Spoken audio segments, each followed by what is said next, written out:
Boa noite. Estamos continuando então o nosso estudo do Evangelho de Mateus, no capítulo 12, que nós iniciamos a semana passada. Semana passada eu fiz uma breve introdução, Dona Joana, o senhor Adelmo não vieram, a Cris não veio? Veio, Cris? Não, também não. Então, a gente fez uma breve introdução para vocês entenderem o que vai se dar nos versículos subsequentes. É uma passagem, ou perícope, que trata de um embate jurídico e teológico entre Jesus e os fariseus. Então, o contexto é a legislação, o código de normas e tradições do povo hebreu em torno de uma tradição específica, que é o sábado. Então, toda essa passagem se dá dentro desse contexto. O contexto é um sábado e Jesus, com os discípulos, se dirigindo para a sinagoga mais próxima para cumprir seu compromisso de judeus. Passar o sábado com os outros demais varões, os demais homens, discutindo e entendendo a lei, a Torá. Esse é o contexto. No caminho, Jesus e os discípulos sentem fome e os discípulos, eles invadem a plantação que margeava a seara, que margeava o caminho, e arrancam algumas espigas para comer. E são surpreendidos nesse instante por um grupo de fariseus, que não só censuram a atitude dos discípulos, eles acabam propondo para Jesus e Jesus aceita o debate. Seguro, né? Inspiradíssimo, ele aceita o debate. Eles acabam propondo para Jesus um debate jurídico-teológico. Por que jurídico-teológico? Porque havia um conjunto de 39 leis sobre o que era proibido fazer no dia de sábado, no Shabat, né? no sábado sagrado do povo judeu. Então, no dia do sábado, haviam 39 itens que você deveria respeitar. Não pode arar, não pode semear, não pode ceifar, não pode tecer tecido nenhum, não pode arrumar casa, né? Então tem uma série de atividades, 39 eram listadas, que você não podia estar realizando no dia de sábado. Acontece que os discípulos estavam atendendo uma recomendação de Deuteronômio. Eles não desrespeitaram o sábado. Aliás, eles estavam atendendo duas recomendações, uma de Deuteronômio e uma outra de Levítico. Primeiro, é proibido fazer jejum no dia de sábado. No dia de sábado não pode ter jejum. Então, se você está com o estômago vazio, você corre e come. Segundo, em Deuteronômio diz que quando você estiver atravessando uma seara, né, uma plantação de trigo, uma plantação de uvas, você pode arrancar um cacho e comer, sim. Se for para sair do jejum, você pode arrancar um cacho de uva e comer. Você pode arrancar uma espiga, né, de trigo e comer o grão, e mastigando o grãozinho, pode. Você não pode ceifar. Então, se você vai lá, pega um bagozinho lá de trigo, né, uma espigazinha de trigo, de cevada, de centeio, e sai mascando, você pode. Agora, se você pega uma foice, um cutelo e ceifa, não pode. Se você pega um cesto e vai recolher cachos de uva, não pode. E eles não estavam fazendo isso. O que a gente discutiu a semana passada? Que houve ali, naquela circunstância, aliás, nessa circunstância, que o versículo de hoje é a continuação, uma nítida ou clara ou evidente circunstância em que os fariseus queriam lançar mão a fazer uso da casuística. Lembram que nós até recorremos a um dicionário filosófico? Então, a casuística, o que é isso? A casuística, ela atravessou toda a história religiosa do Ocidente, sobretudo do Ocidente. Sempre que um religioso ou um homem público qualquer, um político, um chefe de Estado, um grande militar, sempre que pessoas de autoridade na sociedade queriam utilizar a espiritualidade do povo, das pessoas, o conjunto de crenças e valores religiosos, para justificar um erro pessoal, se desculpar de um erro pessoal, ou cavar condenação na conduta das pessoas, eles pegavam os versículos da Bíblia, os trechos dos textos sagrados e torciam o sentido original. Ou deslocavam aquele sentido original de contexto e utilizavam seu bel prazer. Isso é casuística. É você tomar um texto sagrado, retirar do seu contexto de aplicação e aplicá-lo segundo os seus caprichos e anseios pessoais.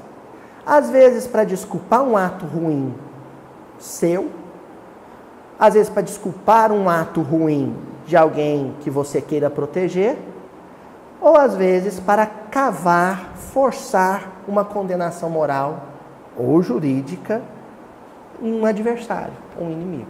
É o que os fariseus estavam tentando fazer no contexto.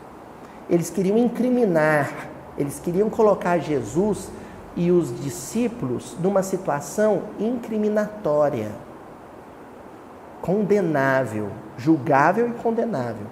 E vocês sabem qual que era a condenação para um crime, uma desobediência de um desses 39 itens?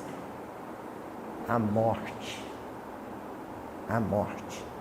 Porque naquele contexto existia uma coisa chamada pena de morte. Jesus desencarnou sob a pena de morte. Ele foi condenado à pena de morte. Então, o crime, dentro dessas 39 proibições, para quem violasse uma delas, era a pena de morte.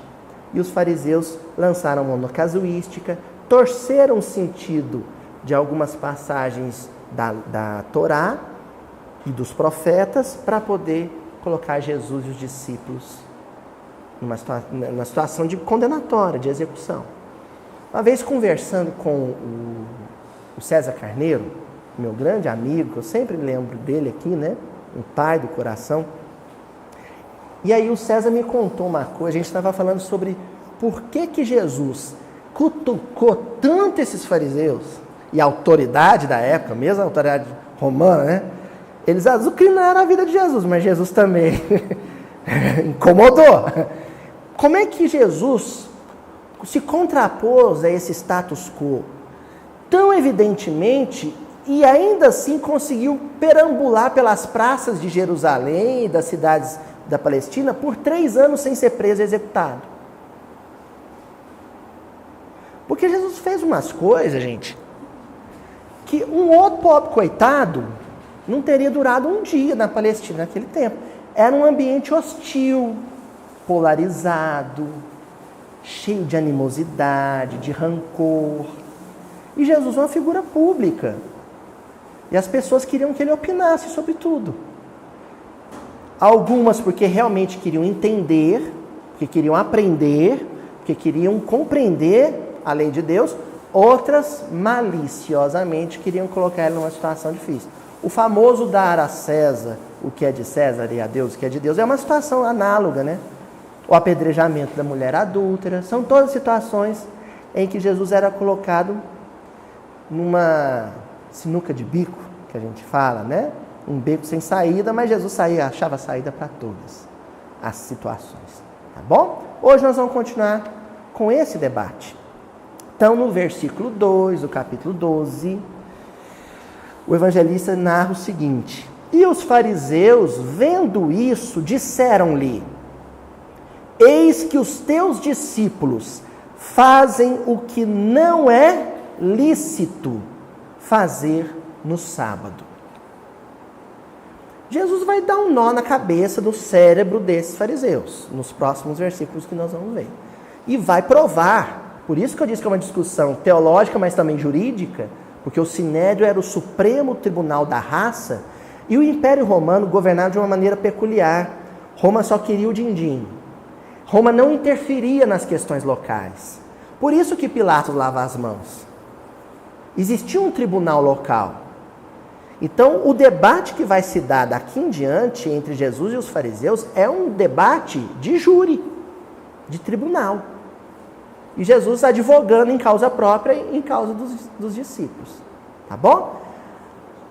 Tirando isso, que é assunto para a próxima semana, hoje nós vamos nos concentrar numa palavra que ela tem duas faces. Uma moeda com duas faces diferentes. E a palavrinha que nós vamos destacar, a Ju vai colocar em evidência aqui para a gente, na tela, que o pessoal daqui não está vendo, é lícito. Lícito.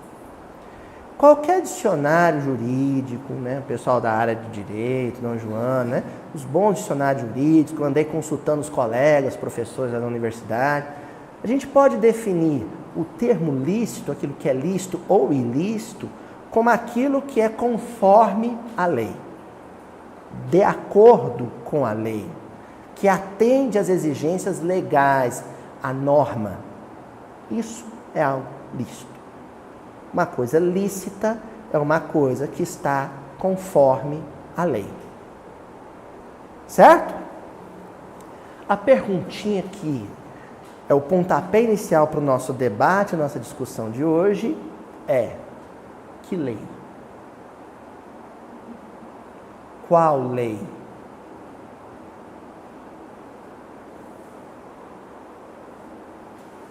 O que é lícito é aquilo que é conforme a lei. Qual lei? Mas, Luísio, tem mais de uma lei? Nessa época, no contexto do governo do Império Romano, né, o contexto do governo da província da Palestina, tinha mais de uma lei? Tinha o Código Romano, Código de Direito Romano, que inclusive é base, é fundamento para o nosso direito contemporâneo aqui no Brasil, né?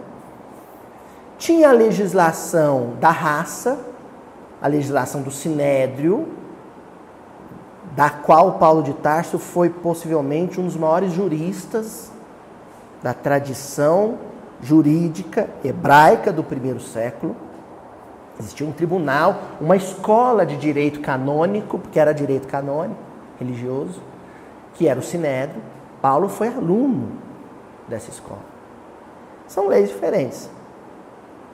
Mas aqui não parece que Jesus está se posicionando ou está assumindo como norma nem o direito romano e nem o direito farisaico. Não parece. E a gente encontra base para esse raciocínio em outros versículos do próprio Evangelho de Mateus, que é um evangelho escrito para judeus, para a comunidade judaica. Então, é um evangelho que trata dessas questões legais de uma maneira muito natural, muito espontânea, porque ele prevê que o leitor sabe do que está se tratando. É um leitor judeu, que estava sob essas tradições, sob esse código de leis. Então, lá em Mateus, no capítulo 5, versículo 20, nós já estudamos isso aqui, viu, gente? É lá justamente o capítulo Sermão da Montanha. Então, tem um trechinho do Sermão da Montanha, logo depois das bem-aventuranças, em que Jesus diz assim, lá no versículo 20: porque vos digo que se a vossa justiça não exceder a dos escribas e fariseus, de modo nenhum entrareis no reino dos céus. Jesus está propondo um processo de superação, não é de desobediência, é de superação. Você conhece a legislação do seu povo, da sociedade em que você está inserido, você a respeita, mas assume um conjunto de normas, um código de regra de vida que é muito superior a esse convencional do papel, do livro, do tribunal, do juiz, do desembargador, do advogado, do promotor. Vai muito além disso. A palavra usada no versículo, na tradução do Haroldo, excede. Interessante que é uma tradução feita por um juiz, né? Então ele sabe como colocar essa palavra, ele entendeu que é algo que excede, que é mais completo, que é mais pleno, que é mais integral, mais inteiro, que aquela legislação que submetia as pessoas na Palestina no século I. Vai muito além disso. É um nível muito superior. E Jesus está dizendo o seguinte: se você cumprir as leis do Sinédrio e as leis do Fórum Romano, você herdará, no sentido de será socialmente aceito, nesse reino, o reino de César. Agora, se a sua aspiração, se sua pretensão é o reino dos céus, que é um reino imaterial, intangível, que não se situa em local algum da terra, aí você tem que superar essa legislação do mundo e adotar como regra de vida alguma coisa maior, mais pleno e também mais exigente. Mais exigente. Bom, a ideia aqui é essa. A gente entender que lei é essa que Jesus toma como norma de vida e que lei é essa que o fariseu toma como norma de vida. O que é lícito e o que é ilícito aos olhos de Jesus e o que é lícito e o que é ilícito aos olhos do farisaísmo. Essa é a proposta. Nós não temos a nossa cultura, talvez os adventistas o tenham, e os judeus contemporâneos também. Mas nós, espíritas, por exemplo, não temos nos nossos hábitos, costumes e valores a guarda do sábado. Não temos. O sábado, para nós, ocidentais, brasileiros, do século XXI, cristãos, é um dia como qualquer outro qualquer. Um dia como os outros. Então é muito difícil para nós entendermos essa discussão jurídico-teológica entre Jesus e os fariseus através da cultura do sábado. Porque ela não é próxima. A gente não entende ela direito. O que eu fiz? Isso eu fiz conversando com os companheiros do grupo que prepara o meu DIN, né? O que a gente vai propor aqui? Alguma coisa que se encontra no texto bíblico e que seja mais próximo do nosso dia a dia, para ficar fácil de entender. Tá bom? Alguma coisa que esteja mais na nossa vida atual. Então, a passagem que vai ser pano de fundo, que vai ser base e alicerce, para a gente entender isso, e esse lícito e esse ilícito, vai ser a cura do servo do centurião. Alguém aqui vai se lembrar disso, os veteranos, que nós já estudamos essa passagem aqui no Mildinho, né, Dona Jônia? Mas nós ainda não filmávamos, nós ainda não registrávamos. Mas nós já estudamos essa passagem porque ela está em Mateus, ela está em João e também está em Lucas. Os 3 evangelhos narram essa passagem, que é a cura do servo do centurião. Bom, lá em João, então eu vou comentar um pouquinho João, um pouquinho Mateus, para depois a gente ir para o texto de Lucas, que é o que eu escolhi. Lá em João, eu estou rindo aqui porque o negócio aqui vai ser tenso. Lá em João, quando o centurião vai se referir ao seu servo, ele usa a palavra grega huios. E essa palavra significa meu filho. Que é muito comum entre a gente, quando vai se referir a um rapaz mais jovem, pelo qual a gente tem carinho, a gente fala, meu filho. Não é assim? Os pais chamam seus filhos de meu filho, mas também chamam os colegas dos seus filhos de meu filho. Oh, meu filho. Muito carinhoso, não é? Isso é como aparece em João. Não se sabe ao certo, é possível que não, se essa palavra, meu filho, foi utilizada pelo centurião. Analisando as outras passagens nos demais evangelhos, ao que parece, João teve um certo zelo na hora de utilizar a expressão que, de fato, o centurião utilizou. Porque João era judeu. E nós estamos vendo por essa passagem que as regras de vida no judaísmo da época eram muito rígidas, rigoristas, duras. Vocês não estão entendendo. Vão para Mateus que vocês vão começar a entender. Lá em Mateus, a palavra em grego que o centurião utiliza para se referir ao seu servo, Senhor, venha que o meu servo está doente, moribundo, é pais. Pais. Pais pode ser traduzido de 3 formas: criança, menino ou servo jovem. Então, a maioria dos tradutores utilizam Senhor, venha que o meu servo, e aí se entende, quem conhece o grego vai saber, o meu jovem servo, mas poderia plenamente e tranquilamente ser traduzido como Senhor, venha que o meu menino, a minha criança está doente.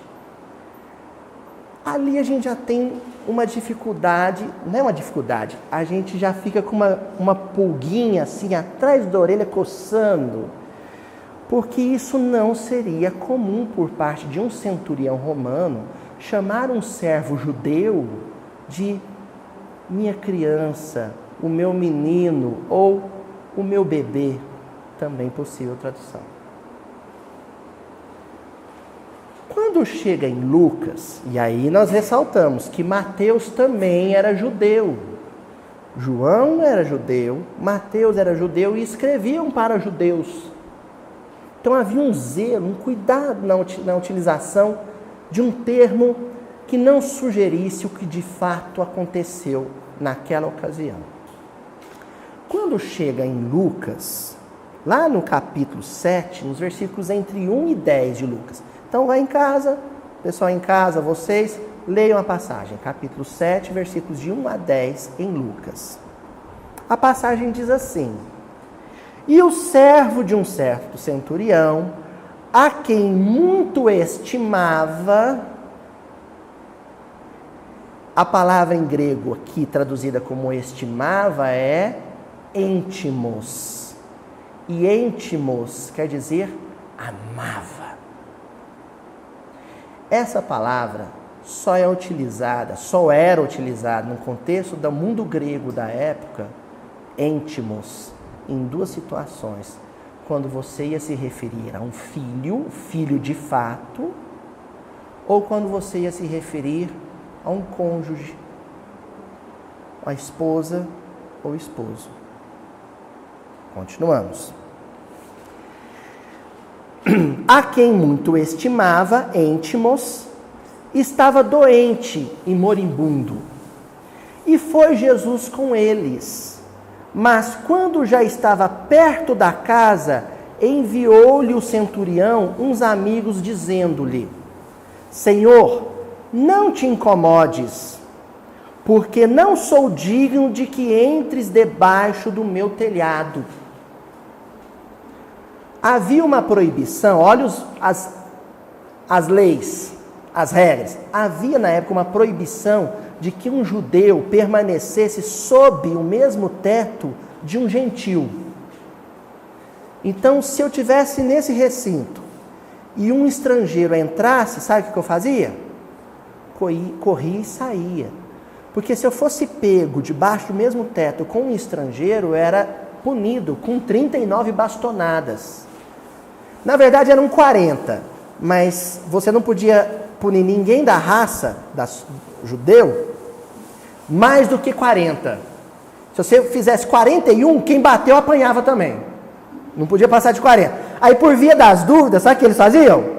39, porque se escapulir uma, ninguém corre risco. Por isso que lá no Paulo Estevão, já preparando os estudos do Paulo Estevão, lá no Paulo Estevão, sempre Paulo apanhava com 39 bastonadas. É porque como ele era judeu, para não correr risco de ser 41, aí quem batia apanhava também, então ia 39. Olha como era cheio de regrinhas, estão vendo? Então o centurião fala para Jesus, eu sei que você como judeu não pode ficar debaixo do meu teto. Só que tem uma outra informação que a passagem traz. Eu não vou ler aqui, mas a informação está lá. Esse centurião amava o povo judeu. Ele gostava dos judeus. Inclusive foi ele que financiou e organizou a construção da sinagoga de Cafarnaum. Então havia por parte dos judeus um interesse muito grande nesse homem. Ele era desculpado de muitas coisas, entendeu? Ele era perdoado em muitas coisas. Aí surge uma pergunta. Se esse homem era tão bem visto na sociedade de Cafarnaum, por que ele ainda assim está dizendo para Jesus, não vem aqui não, porque eu não sou digno de encontrar com o Senhor? Havia ali um constrangimento maior, de algo na conduta dele, que era muito mais reprovável, segundo a legislação judaica, do que simplesmente ser estrangeiro. Continuemos. E por isso, nem ainda me julguei digno de ir ter contigo. Dize, porém, uma palavra. Ele está dizendo, mandou um recadinho. Fala, da onde você está mesmo, Jesus? Fala, cura, que ele vai ser, eu sei que vai ser curado. Dize, porém, uma palavra, e o meu criado sarará, curará.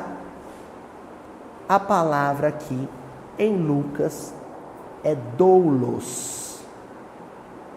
Que traduziu aqui, nessa tradução, que é do João Ferreira de Almeida, que eu utilizei, fiz questão de utilizar, como meu criado. Mas em grego é doulos. Doulos é um termo grego específico para servo íntimo, amante.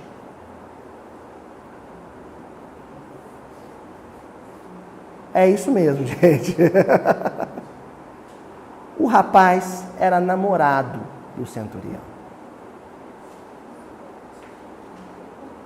Mateus teve cuidado, mas já deu uma dica.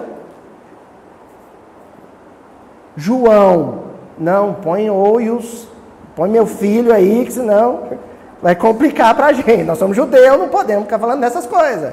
Agora, Lucas não tinha problema nenhum com isso. Quem fez a base do Evangelho de Lucas foi Paulo. Mas a redação é de Lucas, grego. No exército romano, muito embora hoje o exército tenha uma feição de virilidade, masculinidade muito forte, no exército romano era muito comum o amor homoafetivo entre os oficiais e seus soldados. Porque quando o soldado romano, e aí cai por terra o oios de João, né? Quando o oficial romano e o centurião é o sexto na cadeia hierárquica romana, quando ele estava em campanha, ele não podia levar família, nem filho, nem esposas. Então não era filho dele, era servo mesmo. E como ele não levava esposa, era muito comum os rapazes oficiais romanos manterem relações homoafetivas com seus soldados. Era comum. Mas repudiado pela cultura e a tradição judaica. Então, esse estrangeiro romano, o judeu odiava mais o estrangeiro romano, que era o dominador, chega para Jesus e fala: o homem que eu amo, o meu amante, o meu servo amante, está morrendo lá em casa. Eu sei que o senhor não pode se envolver com isso, porque isso é passivo de condenação por morte. O senhor nem precisa se envolver, eu não quero comprometer o senhor com o seu povo. Da onde o senhor está? Faz uma prece pelo meu amor, pelo meu amado, e ele vai se curar. Vamos continuar a passagem? E ouvindo isto, Jesus maravilhou-se. Nossa Senhora! Quando eu li isso aqui, eu chorava. Jesus maravilhou-se. Esse homem enfrentou muito olhar discriminatório, duro, cruel, para poder fazer esse pedido. Jesus maravilhou-se dele e, voltando-se, disse à multidão, olha, parou tudo. Jesus, o que ele vai falar agora, ele não falou para o servo e nem para o centurião. Ele falou para quem precisava ouvir, para quem estava olhando com ódio. Voltou-se para a multidão que o seguia. Digo-vos que nem ainda em Israel tenho achado tamanha fé. Jesus virou para a judeusada, nem sei como é que fala isso, acho que ninguém usa isso. Virou para a judeusada e falou assim: esse estrangeiro, romano, militar e gay é melhor que todos vocês. Isso está escrito aqui tem 2000 anos. Quantas e quantas vezes religiosos doutos em grego leram isso e não quiseram admitir o que estava sendo dito? Que Jesus disse que a fé desse homem era melhor que de toda a nação de Israel. Sabe por quê? Isso aí quem fala é minha querida amiga e professora Aila. A Aila fala assim, é fácil entender essa passagem. O povo judeu, quando rezava, isso é prece espírita, hein? Rezava assim: Senhor, eu sou judeu, eu mereço que o Senhor me dê tal bênção. Eu tenho feito tanto, eu mereço. A prece do centurião era assim: Senhor, eu não mereço, mas faz assim mesmo porque eu preciso. É outra fé. É outra fé. É de outra qualidade. E a fé que no código de leis de Jesus é a melhor, é a mais fina, é a de melhor qualidade, a mais pura. Vocês todos batem no peito, assim, eu sou judeu, o senhor tem obrigação de me ajudar. Tem gente que exige de Deus, né? Só falta escrever no Reclame Aqui: Deus, no dia tal, fiz uma prece, ele não me atendeu, estou aguardando a réplica. Né? Tem gente que é exigente para fazer. Esse centurião não. Eu sei que eu não mereço, mas se o senhor puder fazer mesmo assim, porque eu amo muito esse homem. Eu amo muito esse homem. Então, a homoafetividade, nós não estamos falando de homossexualidade, nós estamos indo além. Nós estamos falando de amor. A homoafetividade está nos evangelhos e a maneira como Jesus lidou com ela está clara e objetiva. Aos olhos bondosos de Jesus, o amor não existe entre homens ou entre mulheres, ou entre homens e mulheres, existem entre espíritos. Nossa posição masculina ou feminina é transitória e efêmera.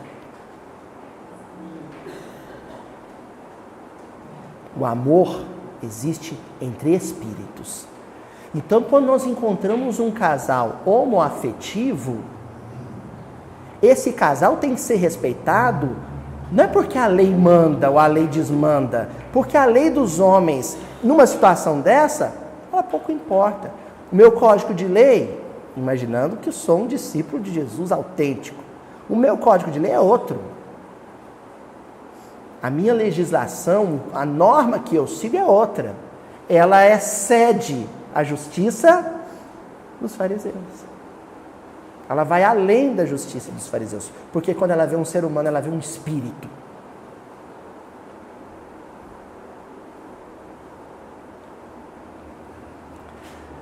Viram como eu trouxe mais para os nossos dias? Se eu ficasse discutindo no sábado aqui com vocês, não ia cair a ficha. Essa discussão do sábado, nas passagens que nós vamos estudar, ela é análoga a muitas outras, sobre alimentação, o rigorismo. Nós já comentamos na semana passada um pouquinho, né? O rigorismo de alguns vegetarianos é análogo ao rigorismo dos fariseus com relação à alimentação. Essa truculência, como hoje em dia a gente quer que o outro pense como a gente pensa, ela não é cristã. Não é fraterna. Tá bom? Vamos prosseguir? Vamos para a obra básica? Que agora nós vamos dar a palavra para Kardec e os espíritos da codificação. Então agora, ó, questão 616. Kardec já tinha muito claro para ele que o que é lei para os homens não é o que é lei para o espírito imortal. Homens, espírito encarnado. Por isso ele pergunta: será possível que Deus, em certa época, haja prescrito aos homens o que noutra época lhes proibiu? Olha a inteligência do professor. Ele usa a definição de legislação humana para questionar sobre a legislação divina. Porque na definição de legislação humana, todo código de lei é transitório. É temporal, espacial. Ele se situa num tempo e numa localidade. Todo o código de lei romano, de 2000 anos atrás, a gente adota, para usar um termo do direito, ipsis literi, como a gente usa hoje, ao pé da letra? Não. Ele foi reformulado. O Código Penal brasileiro, desde a formação do Estado brasileiro, lá no século XIX, com Pedro I, ele foi reformulado inúmeras vezes. Constituição, várias. E cada país teve o seu conjunto de constituições históricas. Porque a legislação humana, ela é transitória. Ela é sempre superável. Agora, o importante é quando a gente percebe que na evolução da civilização humana, esse processo de superação dos códigos de lei, ele caminha para a legislação divina. Então é como se nós tivéssemos lá na frente, bem na frente, a lei plena do Espírito divina e as leis humanas engatinhando, né? Como diria o Lulu Santos, com passos de formiga e sem vontade, mas na direção sempre da legislação divina. Qualquer processo de retrocesso em legislações anteriores é se afastar da lei divina. Isso é tão sério, porque enquanto nós vimos nessa passagem que, segundo o Código Divino, a homofobia é um crime grave, vocês sabem em quantos países do mundo a homossexualidade é crime? Crime! 60 países. Século 21. Em 60 países do mundo, a homossexualidade, a homoafetividade é crime. A estrutura legal desses estados está muito distante da legislação divina, do que é lícito aos olhos de Deus. Mas muita coisa precisa avançar nesse sentido. E Kardec está dizendo, a lei de Deus é assim também? A lei de Deus é assim, sabe? Esquenta, esfria, sobe, desce, cai para cá, para a direita, cai para a esquerda. Opa, não pode falar essas coisas não. Né? É assim a legislação divina? E os espíritos respondem assim. A frase, os espíritos eles estão assim, eles dão uns tiros de escopeta, depois eles vêm alisando. Né? Baratinho, né? Morde, depois passou. Né? Então eles começam assim, Deus não se engana.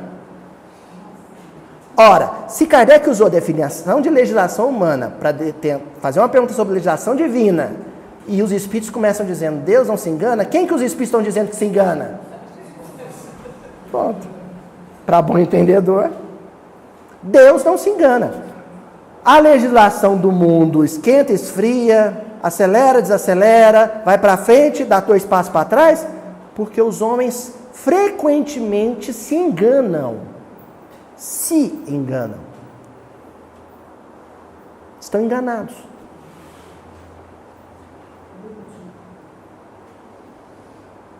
A avó da Ju, Dona Benedita, querida Dona Benedita, ela fala assim: o que nós fala hoje, nós desfala amanhã. Mas fala hoje e desfala amanhã. E aí continuam os espíritos. Os homens é que são obrigados a modificar suas leis, por imperfeitas que são. Os homens é que são obrigados a modificar suas leis, por imperfeitas que são. As de Deus, essas são perfeitas. Então a gente vai lá no Decálogo, lá em Êxodo, os 10 mandamentos. Laconicamente, sabe? Secamente. Estava gravado em pedra. Outro dia acharam um pedaço de pedra lá no deserto de Sinai. Falaram, opa, será que é essa? Mas naquela época, olha que curioso. As civilizações da antiguidade, quando eram interpretações legais, eram gravadas em pergaminho, com tinta e pele de cabra.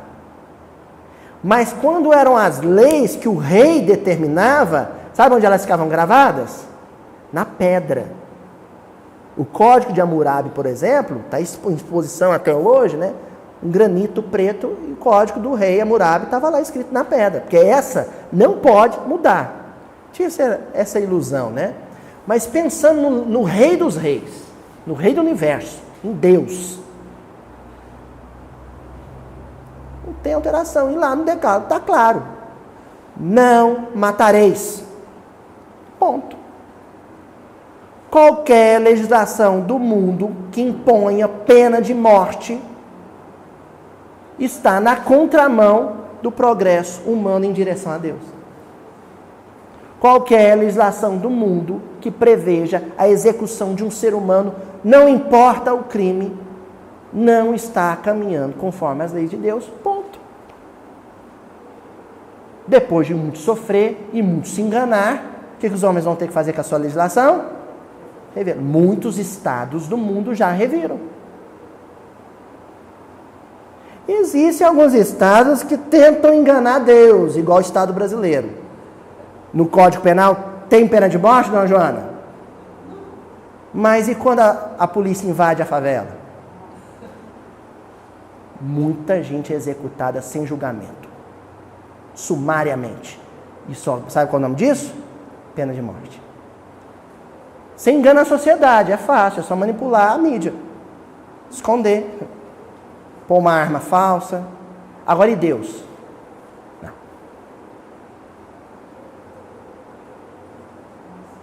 Oh. A harmonia que reina no universo material, como no universo moral, se funda em leis estabelecidas por Deus desde toda a eternidade. Isso é muito forte, porque eternidade é diferente de imortalidade. Nós somos imortais, mas Deus, só Deus é eterno. Nós fomos criados e para sempre existiremos. Deus não foi criado, então Ele para sempre existirá e sempre existiu. Vamos parar por aqui, senão vai fritar tudo, né? Vai feder queimado, cabelo queimado. Vamos parar por aqui. É só para a gente sentir a força desse código de leis. Aqui Jesus se submete. Então, quando ele fala assim, eu não vim descumprir a lei, eu vim dar-lhe cumprimento, tem muito espírita que vai interpretar essa passagem e falar, Jesus não veio desobedecer a lei mosaica, ele veio cumpri-la. Mentira! Porque se ele fizesse isso, ele apedrejava também. E a lei mosaica tinha pena de morte. Esses dias, um amigo Garoldo fez um comentário feliz demais, lá no congresso da CERJ, no Rio de Janeiro, perguntaram a respeito de umas questões contemporâneas, e ele falou, gente, naquela época era pedrada, o povo matava na pedrada, se fosse hoje era na bala.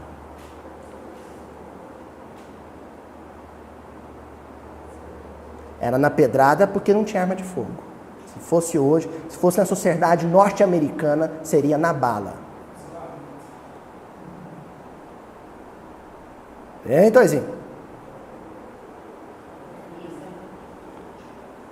Evangelho segundo o Espiritismo, capítulo 22. Não separeis o que Deus juntou. Vamos falar de divórcio? Lá no livro Morro Alto, eu peguei esse versículo do não separeis o que Deus juntou e nós colocamos em outro contexto. Porque Deus pegou um danado mutum, que aos olhos daquele menino feio que dói, pegou o menino e colocou os dois para dividir. Pior, né, Joana? O mesmo galho. O que o menino fez? Pena de morte. Execução. Foi lá e...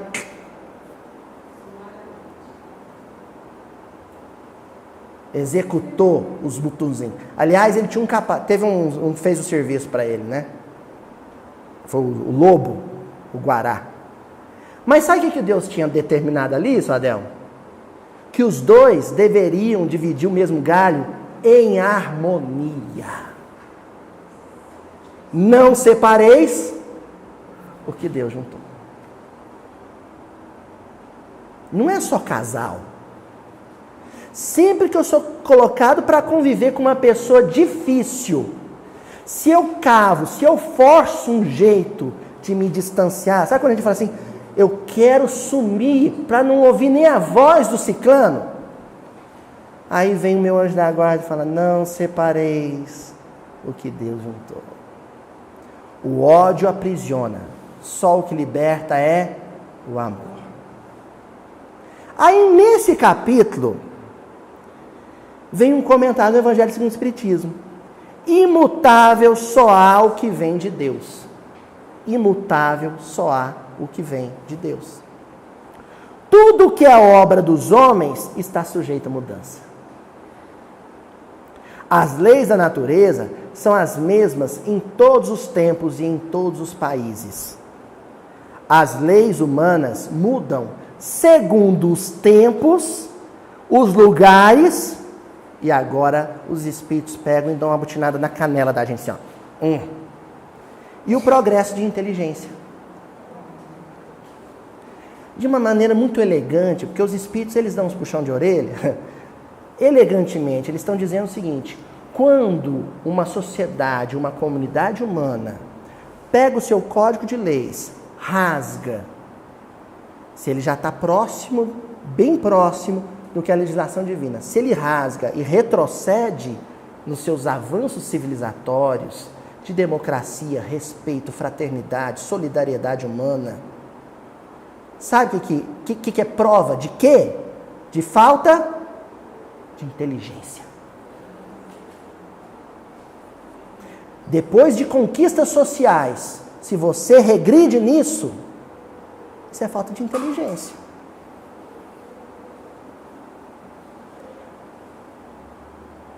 Porque quem erra, você pega a Carta Constitucional Brasileira, é considerado por todos os juristas do mundo um dos textos mais lindos que um Estado já produziu no século XX.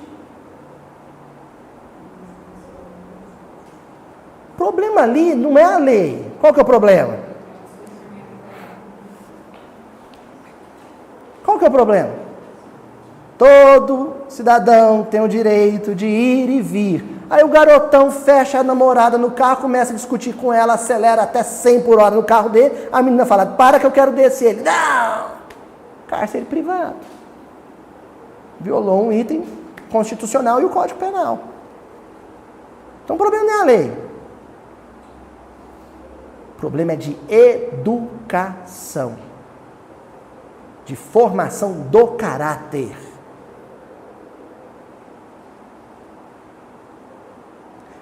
Em bases evangélicas.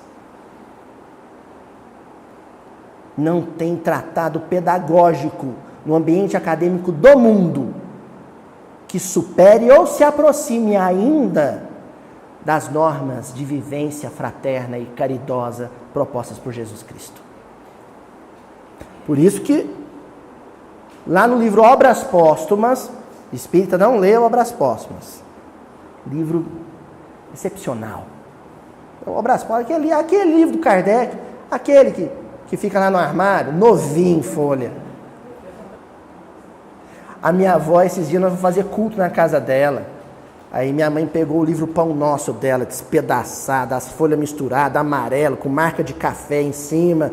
Aí minha mãe, credo mãe, que vergonha esse livro seu nessa situação. Ela falou assim, livro de espírito tem que ser assim. Livro novo é livro de quem não lê. Pronto. Né? Então, Obras Póstumas está lá. Pega o Obras Póstumas, vai lá na segunda parte, no capítulo 38, escrito Credo Espírita. Em que o espírita acredita? De verdade. Os males da humanidade provêm da imperfeição dos homens. Os males da humanidade provêm da imperfeição dos homens. No plural. E aqui com H maiúsculo. O que isso quer dizer? Que é geral, ninguém escapa. É todo mundo. Ninguém escapa. Pelos seus vícios é que eles se prejudicam uns aos outros. Enquanto forem viciosos, serão infelizes. Agora começa a se apertar o cinto. Porque a luta dos interesses gerará constantes misérias. Luta dos interesses. O que acontece com a legislação do homem? Que era o que acontecia com a legislação dos fariseus. A legislação ela vai ser mexida, remexida, mexida e remexida de acordo com os interesses momentâneos de um grupo específico. Então, chega ao poder um grupo, mexe na legislação. Cai esse grupo, entra outro grupo, mexe na legislação. E nunca é conforme os parâmetros divinos. Apesar de haver um esforço atualmente, né? A gente tem visto isso nos Estados Unidos, um esforço para se praticar casuística. Se pegar o texto bíblico, torcer e falar, olha, nós estamos usando aqui a legislação. No século XIX, os Estados Unidos da América utilizaram um texto bíblico para justificar uma coisa chamada Destino Manifesto. Um documento do Congresso norte-americano, Destino Manifesto, que baseou a chamada doutrina Monroe. O que ela dizia? A América para os americanos. Se pegou o texto bíblico, se diz o seguinte, Deus nomeou a civilização norte-americana como condutora de todo o processo civilizatório das Américas. Todos os países da América devem se acomodar aos padrões de sociedade dos Estados Unidos da América. É claro que Humberto de Campos, em 1934, veio e contrariou tudo isso, né? Falou, no livro Brasil, Coração do Mundo, Pátria do Evangelho. Quem guia o homem é o coração, e o coração é o Brasil. E lá ele ainda fala, e Emmanuel já tinha dito isso também no livro A Caminho da Luz, os Estados Unidos é o cérebro, mas quem vai guiar a América, o continente americano, para Deus, é o coração. A Caminho da Luz e Brasil, Coração do Mundo, Pátria do Evangelho. É o sentimento. Pegaram o texto bíblico, casuística, torceram. O padrão é militarismo. Todo ser humano, todo homem de bem tem que ter uma arma em casa. Destino Manifesto. Isso é velho, gente. Século XIX. A indústria armamentícia norte-americana, a Taurus, quer vender revólver. Tem que ter mercado consumidor. Continuando, voltando. Sem dúvida, boas leis contribuem para melhorar o estado social, mas são impotentes para tornar venturosa a humanidade. Que me perdoem todos os juristas de Harvard, mas eles não vão dar conta de transformar o ser humano numa criatura feliz. Só com legislação, não.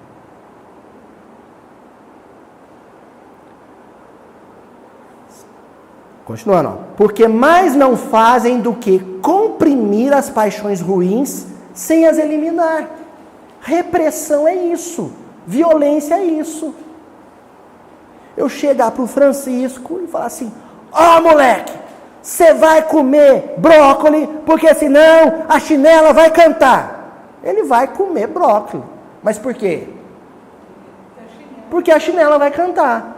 Eu consigo, com a chinela na mão, fazer ele gostar de brócolis? Não consigo.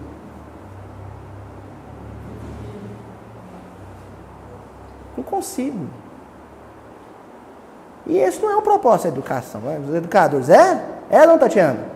O propósito da educação, né? O pessoal que lida com criança, com evangelização. O propósito da criança é você usar a força para fazer a criança ser um homem de bem? A violência? O autoritarismo? O rigorismo? Foi isso que Eurípides fez em Sacramento? Primeira providência de Eurípides: misturar a turma, os sexos. As escolas não eram mistas. Eurípides transformou as salas do colégio Allan Kardec em salas mistas. Meninos e meninas. Mas os meninos perto das meninas. Eurípides falou: não, eu vou ensinar eles a respeitar as moças. Mas eles não vão respeitar as moças porque não podem ficar perto das moças. Eles vão respeitar as moças do lado das moças. Junto com as moças. Isso é liberdade. Porque existe algo por trás dessa liberdade que Eurípides concedeu. Sabe o quê? A autoridade moral dele. Eurípides nunca usou palmatória. Eurípides usou amor. Isso tudo que eu estou lendo é Allan Kardec, viu? Vamos lembrar que Allan Kardec foi aluno de Johann Heinrich Pestalozzi. Estudou no Instituto de Verdun. Ele foi aluno de Pestalozzi. Em segundo lugar, porque são mais repressivas do que moralizadoras. Olha o que Kardec está dizendo. A legislação humana não funciona porque ela é mais repressiva, punitiva, violenta, hostil, bruta do que moralizadora. Aliás, a bondade das leis guarda relação com a bondade dos homens. Né? Enquanto estes se conservarem dominados pelo orgulho e pelo egoísmo, farão leis em benefício de suas ambições pessoais. A lei civil apenas modifica a superfície. É verniz. Né? Aí você vai lá com a unhinha, que em Minas a gente fala unhinha, né? Você vai com a unha na pontinha do verniz assim, vai cavucando, cutucando e arranca a casca. Não precisa de muito. É isso. Somente a lei moral, aquela que o Cristo considera lícita, pode penetrar o foro íntimo da consciência e reformá-la. Só a lei do Evangelho. O Evangelho vai reformar a sociedade, não o Congresso Nacional. Os corações humanos abertos ao Cristo renovarão a sociedade brasileira. Não os quartéis e nem os tribunais. Vamos continuar com Kardec? Só Allan Kardec. Revista Espírita, ano 3, outubro, 1860. Título da lição, de Lamennais, ou Lamennais, não sei pronunciar correto. A hipocrisia. Antes de ler a mensagem, eu vou lembrar um estudo que a gente fez aqui, quando Jesus se refere aos fariseus como, raça de hipócritas, né? E na ocasião eu fui na origem, na etimologia da palavra hipócrita. Essa palavra era utilizada no contexto teatral grego. As mulheres não podiam encenar. As mulheres, elas não participavam do teatro. Só quem encenava eram os homens. Então eles, quando iam se representar mulheres, punham máscaras, né, túnicas, só os homens. O sujeito era pobre, mas encenava um rico. Ele era escravo, mas às vezes encenava um homem liberto. Então, isso de apresentar ao público uma personalidade que não era real, que não corresponde com a realidade, dava ao ator uma alcunha de hipócrita. Não era, no início não era uma ofensa, não era pejorativo. Era uma função. Ele é um hipócrita, ou seja, ele sobe no palco, fica na frente do público e finge ser alguém que ele não é. Jesus e os evangelistas, né? Aí tem que dar mérito também aos escritores, pegam essa palavra e falam, vocês estão representando. Isso vocês estão fazendo com pedra na mão, a pedra, isso é teatro. Sabe aquele filme norte-americano? Eu sei o que você fez no verão passado. Jesus conhece o íntimo de cada um, gente. Cuidado com o moralismo, gente. Cuidado com o moralismo. Isso é perigoso demais. A gente é humano. Nós somos humanos. A gente fede se não tomar banho. Sabe, uma coisa que a gente cria outra coisa que o meu amigo Haroldo falou esses dias que eu achei genial. Ele falou assim, a gente tem que sair desse evangelho da Alice no País das Maravilhas. Trazer para cá, Nós somos homens em luta. Em combate íntimo. Existem sentimentos e pensamentos nossos que nos vêm à mente durante as reuniões espíritas que são inconfessáveis. São inconfessáveis. Antipatias que nós nutrimos por quem está sentado do nosso lado no banco, que a gente nunca vai confessar. Nós somos humanos. Então, quando nós praticamos a casuística, vestimos uma máscara para poder tentar desmascarar o outro, nós somos hipócritas. Eu peguei leve, viu? O lamenar, é lamenar mesmo, tem o IS no final, né? O lamenar, ele vai ser um pouquinho mais ácido. E começa dizendo assim, deveria haver na Terra 2 campos bem distintos. O dos homens que fazem o bem abertamente e o dos que fazem o mal abertamente. Mas não, o homem não é franco nem mesmo no mal. O Lamenar está dizendo assim, devia ter o povo que é bom e o povo que é ruim. E o que é ruim, ser ruim mesmo. Agora ele está dizendo, tem gente má que finge que é bom.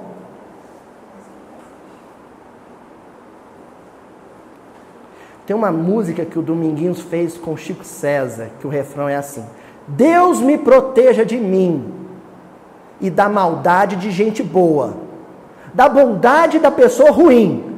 Deus me conserve e guarde, me ilumine e zele assim. É um forrozinho, um shot, né? É um shotzinho lindo, que diz, Deus me proteja de mim, não se excluiu, e da maldade de gente boa. Tem coisa pior do que maldade de gente boa? Vou até ser de gente boazinha. E da maldade de gente boa. Da bondade da pessoa ruim.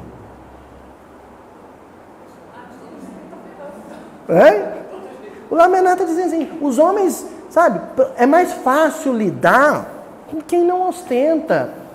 Sabe, essa coisa do homem de bem que as pessoas não usam como Kardec utilizou no capítulo 17 do Evangelho segundo o Espiritismo. Porque quando Kardec fala do homem de bem, Kardec fala de um homem extremamente misericordioso, dócil, terno, fraterno, caridoso. E o homem de bem que está na boca da sociedade brasileira agora é um homem moralista. Cruel, severo, tirânico. Não é isso que é homem de bem. Ó, o coração... Nossa Senhora. Vou ler um pouquinho. Eu ia pular, mas vou ler. Hipocrisia, com ponto de exclamação. Hipocrisia. Hipocrisia. Acho que o Lamanera, ele gritava na sociedade parisiense nesse dia. Hipocrisia, hipocrisia. Deusa poderosa, quantos tiranos procriastes? Quantos tiranos procriastes? Hipocrisia. Como o nosso falso moralismo farisaico já gerou tiranos na história humana. Atenas, no século V. Aliás, no século V surge Sócrates. Vamos um pouco antes. Período, sabe? Período de... Entrando no período clássico, saindo do arcaico para o clássico, os tiranos atenienses, quem que era? Quando a sociedade ateniense entrava em crise. Ah, só tem uma solução, um general, um estratego, os gregos chamavam de estratego. Aí cortava meia dúzia de cabeça, que nem o Robespierre fez na Revolução Francesa. Corta a cabeça, rainha de copas, né? Corta a cabeça. Executa, enforca, trucida. Vou ler de novo. Deusa poderosa, quantos tiranos procriaste, quantos ídolos fizeste adorar. O coração do homem é realmente muito estranho, pois pode bater quando está morto e amar em aparência a honra, a virtude, a verdade e a caridade. Amar em aparência. Eu te amo odiando. Olha, eu te amo porque eu quero uma sociedade melhor para você, mas você é uma anta, viu? Você é um jumento, viu? Você é ignorante. Deixa que eu resolvo para você, porque eu sou sábio. O movimento espírita acontece o tempo inteiro. O lance do irmãozinho obsidiado, né? Sempre que você quer se impor a um companheiro de casa espírita, você... acho que ele está meio desequilibrado. E é um processo tão sedutor que o outro acredita. E aí nós acompanhamos, eu já estou no movimento espírita, gente, atuante desde os 15 anos de idade, estou com 39 anos. Já cansei de ver casas espíritas inteiras, fascinadas pela figura de um déspota, de um tirano. Isso porque eu não estou nem querendo tocar num assunto mais delicado, que é a do tirano doméstico, né? Que é onde saem todos os tiranos. Não existe um tirano diretor de escola, um tirano presidente de casa espírita, um tirano governador de nações que não seja, antes de tudo, tirano com a esposa, com os filhos. Toda tirania nasce no lar.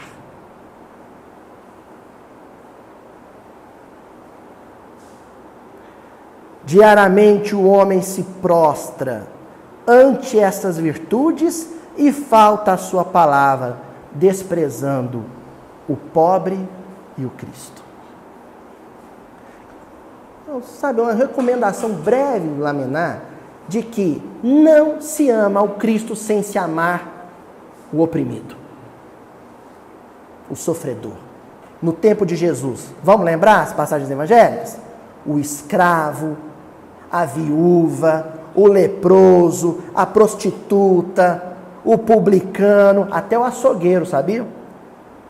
A profissão de açougueiro é uma profissão menor. O compromisso do Cristo foi com eles.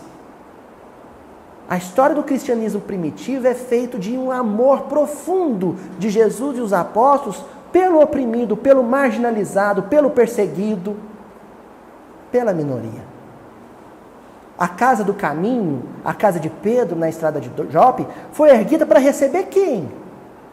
É claro que como o amor é estendido a toda a humanidade, a casa do caminho também recebeu Paulo, Saulo, Sadoc e todo o farisaísmo. Mas ela não foi erguida em nome deles. Ela os acolheu também. E eles foram ingratos com a acolhida. Mas ela foi erguida para aleijados, leprosos, prostitutas, homossexuais, perseguidos, humilhados. Ou depois da lição do servo do centurião, vocês acham que Pedro, Filipe, Tiago, João, Estevão, quando chegava um homossexual na casa do caminho, eles faziam o quê? Eles estavam lá no dia que curou o servo do centurião. Eles sabiam como um cristão olha para um homossexual, independente se ele é cristão ou não. Todo dia mente, todo dia é um tartufo, mentiroso. Quantos homens parecem honestos, porque a aparência muitas vezes engana. O Chico, ele falou, eu lembro das coisas que eu aprendi com César Carneiro na minha vida. Que uma vez chegaram para o Chico, no ouvidinho do Chico, sabe? Aquela imagem da serpente, sabe? Rastejando. Chegava no ouvidinho do Chico, o Chico autografando os livros e fala, sujeito maldoso, desse que quer colocar a gente em situação difícil, falou assim, ô Chico, e os criminosos? Nas entrelinhas, ô Chico, e aí, o que você acha da pena de morte, da gente andar armado? Eles não tem que apodrecer na prisão, né? Não tem que dar lavagem para eles, pôr eles para rastejar, os bandidos, os criminosos. Ô Chico, e os criminosos? Ele parou de autografar e falou assim, meu filho, é um de nós, só que foi descoberto.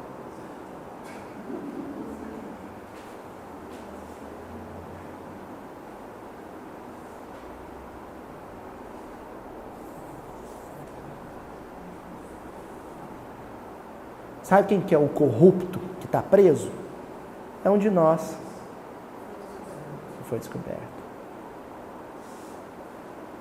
Porque se um dia a Polícia Federal resolver invadir o movimento espírita para descobrir gato de internet, de televisão a cabo, sonegação com nota fria de médico, espírita, a coisa é tão fina e tão delicada, que existe uma instituição chamada ECAD. Vocês sabem o que é o ECAD?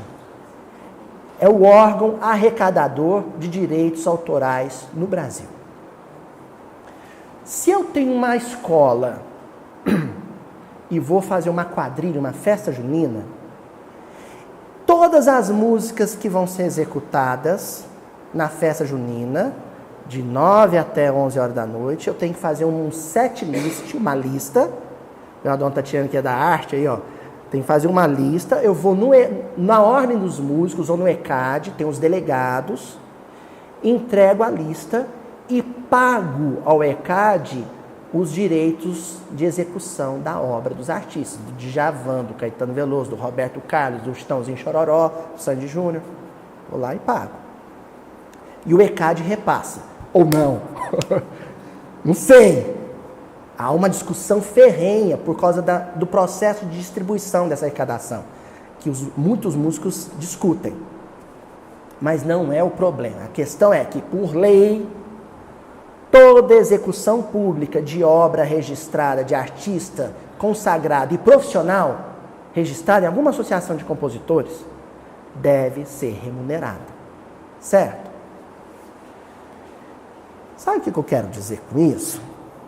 Que se amanhã nós fizermos um congresso do miudinho, fica a dica, hashtag fica a dica, para receber os amigos todos que adoram o miudinho no Brasil afora, aqui em Uberaba, e for num ginásio, e aí eu, o Luizinho, Chamutinho Vanessa, se a gente for cantar uma música do Roberto Carlos, a ética, a moral, a decência.